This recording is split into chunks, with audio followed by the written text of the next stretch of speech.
কি করে আমরা না বোধক বাক্য খুব সহজে করতে পারবো। দেখো সারাদিন আমরা ইংলিশ লিখতে বা বলতে গেলে নেগেটিভ সেন্টেন্স বা না বোধক বাক্য কিন্তু প্রচুর অ্যাপ্লাই করি। কোথাও আমরা লিখি অ্যাম নট, কোথাও ইজ নট, কোথাও উইল নট, আবার কোথাও লিখি do not, does not, did not.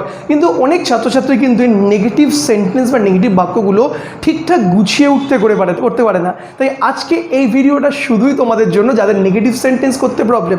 Just দুটো সিম্পল রুল তোমাদের শেখাবো, ছোট্ট একটি ভিডিও। এবং এই ভিডিওটা দেখার পরে কিন্তু তুমি সারা পৃথিবীতে যত negative sentence, crore crore negative sentence আছে, অনায়াসে জাস্ট তুড়ি বাজিয়ে তুমি কিন্তু সহজেই করে ফেলতে পারবে। তাই ভিডিওটা কিন্তু একদম স্কিপ করো না। ভালো লাগলে অবশ্যই লাইক করো, শেয়ার করো, আর চ্যানেলটি সাবস্ক্রাইব করা না থাকলে জলদি সাবস্ক্রাইব করে নাও। বন্ধুরা, নেগেটিভ সেন্টেন্স বা না বোধক বাক্য করার জন্য আমাদের 1 নম্বর রুল এবং 2 নম্বর রুল, দুটি আমাদের কিন্তু নিয়ম বা সূত্র ফলো আপ করতে হয়। এবং এই দুটো রুল কিন্তু একদম জলের মতন সহজ। জাস্ট এক এক করে বলছি, আমি দুটো পার্ট করে নিয়েছি। এই পার্টটা এখন দেখো না, এই পার্টটি তোমরা এখন দেখো। প্রথম রুলটি হচ্ছিল, যেই সেন্টেন্সকে বা যে বাক্যকে আমরা নেগেটিভ বা নাবোধক করছি, সবার আগে সেন্টেন্সটার মধ্যে দেখো তার মধ্যে কি কোনো হেল্পিং ভার্ব আছে নাকি, মানে সাহায্যকারী কোনো ক্রিয়া আছে নাকি।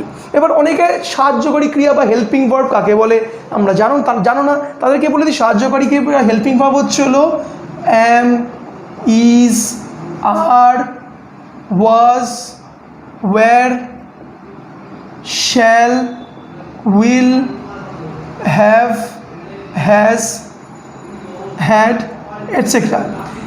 ইন জেনারেল এগুলো সব হেল্পিং ভার্ব, মানে এগুলো বাক্যকে একটা কমপ্লিট শেপ দিতে সাহায্য করে, কিন্তু নিজস্ব অনেক সময় মানে থাকে না যখন। তো এই বাক্যের মধ্যে যদি হেল্পিং ভার্ব থাকে তাহলে আমাকে বেশি মাথা কাটাতে হবে না। জাস্ট এই হেল্পিং ভার্বের সঙ্গে আমরা NOT নট যুক্ত করে দেবো, অ্যাড করে দেবো, তাহলে সেটি বাক্যটি নেগেটিভ সেন্টেন্স হয়ে যাবে। এক্সাম্পল করি, আমি ঘুমাচ্ছি না, আমি ঘুমাচ্ছি না, এটা নেগেটিভ সেন্টেন্স। এবার প্রথমে সেটা ভেঙে ভেঙে করি, কোন বুঝতে সুবিধা হবে। ভাবো এই নাটা নেই, শুধু রয়েছে আমি ঘুমাচ্ছি। আমি ঘুমাচ্ছি কোন টেন্স? আমি ঘুমাচ্ছি, এখন ঘুমাচ্ছি, এটা প্রেজেন্ট কন্টিনিউয়াস টেন্স। তা কী হবে? I am sleeping. এবার দেখো এই বাক্যটির মধ্যে কি হেল্পিং ভার্ব আছে? এক্স্যাক্টলি রয়েছে, এই হচ্ছে হেল্পিং ভার্ব অ্যাম। তাহলে কি বলেছিলাম, হেল্পিং ভার্ব থাকলে তার সঙ্গে নট যুক্ত করে দেবো। তা কি হবে? আই অ্যাম নট স্লিপিং, আমি ঘুমাচ্ছি না। জাস্ট তোমাদের বোঝানোর জন্য একটা এক্সট্রা লাইন আমি করে দেখাবো, ভেঙে ভেঙে বুঝতে সুবিধা। লাইনটা কী হবে? আমি ঘুমাচ্ছি না, আই অ্যাম নট স্লিপিং।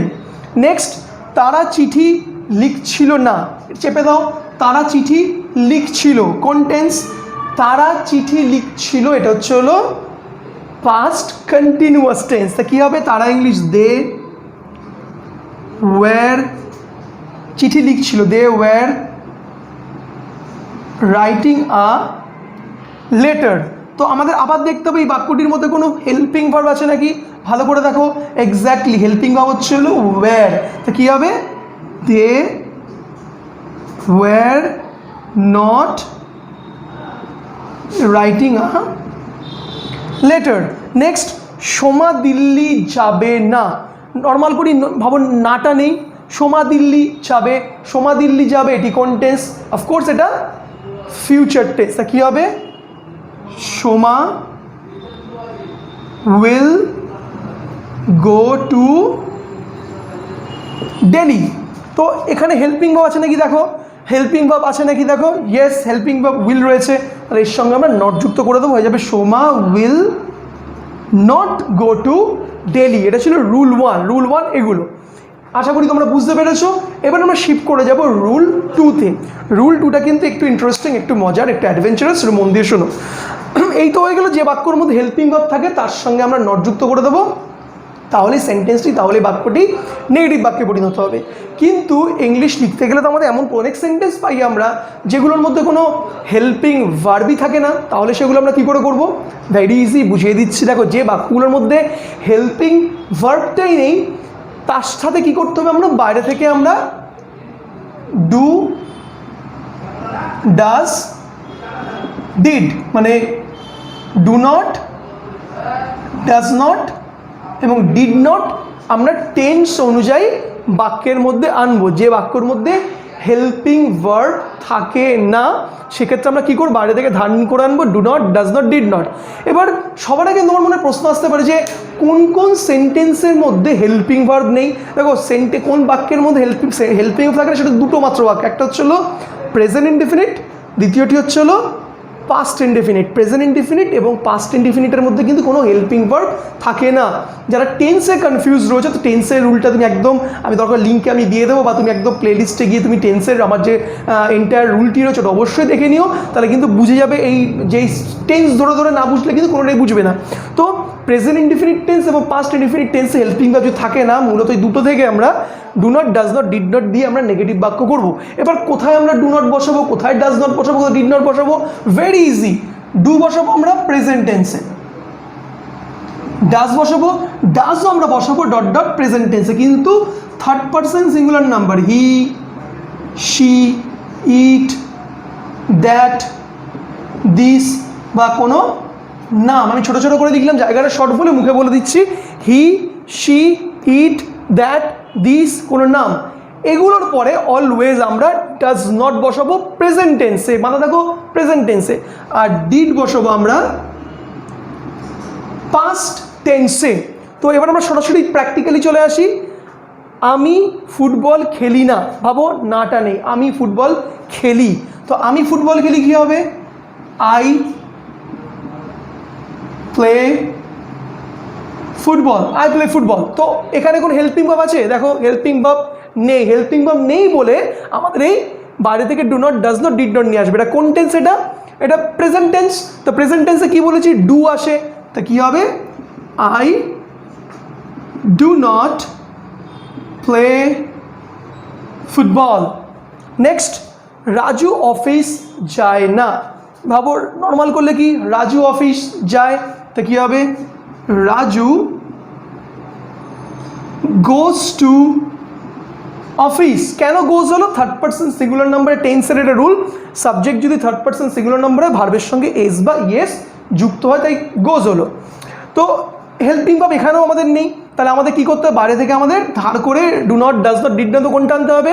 কী বলেছিলাম? প্রেজেন্ট টেন্সে থার্ড পারসন সিঙ্গুলার নাম্বার থাকলে ডাজ আসে, নাম একটা, রাজু একটা নাম, থার্ড পারসন সিঙ্গুলার নাম্বার, তো কী হবে? ডাজ নট হয়ে যাবে, Raju does not go to office. এখানে অনেকে কনফিউজ হয়ে যায় যে আমি এখানে লিখলাম রাজু গোস, কিন্তু এখানে গো কেন লিখলাম? দেখো it's very easy. Third person singular নাম্বারের পরে যে ভার্বটি থাকছে ও তাকে প্রভাবিত করছে। রাজুর পরে গো ছিল, তাই গোকে প্রভাবিত করে গোস বানিয়ে দিয়েছে। এবং গো দেখো রাজুর পরে নেই দিকে চলে এসছে, তাই গো ইয়েসটা ছেড়ে দিয়েছে, ও ডু এর সঙ্গে যুক্ত হয়ে ডাজ করে দিয়েছে, তাই Raju does not go to office. এই ইয়েসটা কিন্তু এখন ডু এর সঙ্গে, এই ডু এর সঙ্গে যুক্ত হয়ে ডাজ বানিয়ে দিল এখানে। Got it? নেক্সট, তুমি চিঠি লেখনি। নর্মাল করলে কী হবে? তুমি চিঠি লিখেছিলে, কী হবে? ইউ রোট এ লেটার, কারণ এটা পাস্ট ইনডেফিনিট টেন্স। তুমি চিঠি লিখেছিলে, অতীতে লিখেছিলে, এগুলো ইউ রোট এ লেটার। তো এটাকে যখন আমরা নেগেটিভ করব, এখানে হেল্পিং ভার্ব আছে, নেই হেল্পিং ভার্ব, তাহলে আমরা কী আনবো? পাস্ট টেন্সে কী আসে? Did.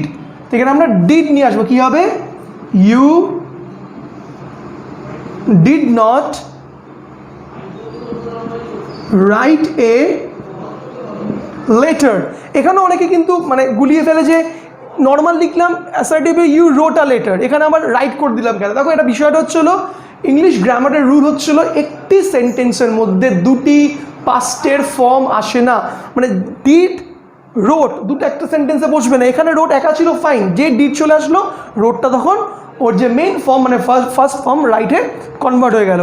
This is the exactly negative সেন্টেন্সের এই দুটোই রুল রয়েছে। It is very easy. Helping verb থাকলে নট যুক্ত করে দাও, না থাকলে do not, does not, did not নিয়ে আসো অ্যাকর্ডিং টু দ্য টেন্স। তো হোপসো তোমাদের কিন্তু নেগেটিভ সেন্টেন্সের যত কনফিউশন ছিল দূর করাতে পেরেছি। তারপরেও যদি কোনো কনফিউশন থেকে থাকে অবশ্যই সেটা তোমরা প্রশ্ন করতে পারো। এবং এই ভিডিওটাতে আমি একটা হোমওয়ার্ক দেবো তোমাদেরকে। আমি তোমাদেরকে কয়েকটা ট্রান্সলেশন দিচ্ছি, সেই ট্রান্সলেশনসগুলো আমি বলছি লিখে নাও। সেগুলো তুমি কিন্তু করে কমেন্ট বক্সে তুমি আমাদেরকে উত্তরগুলো জানাবে।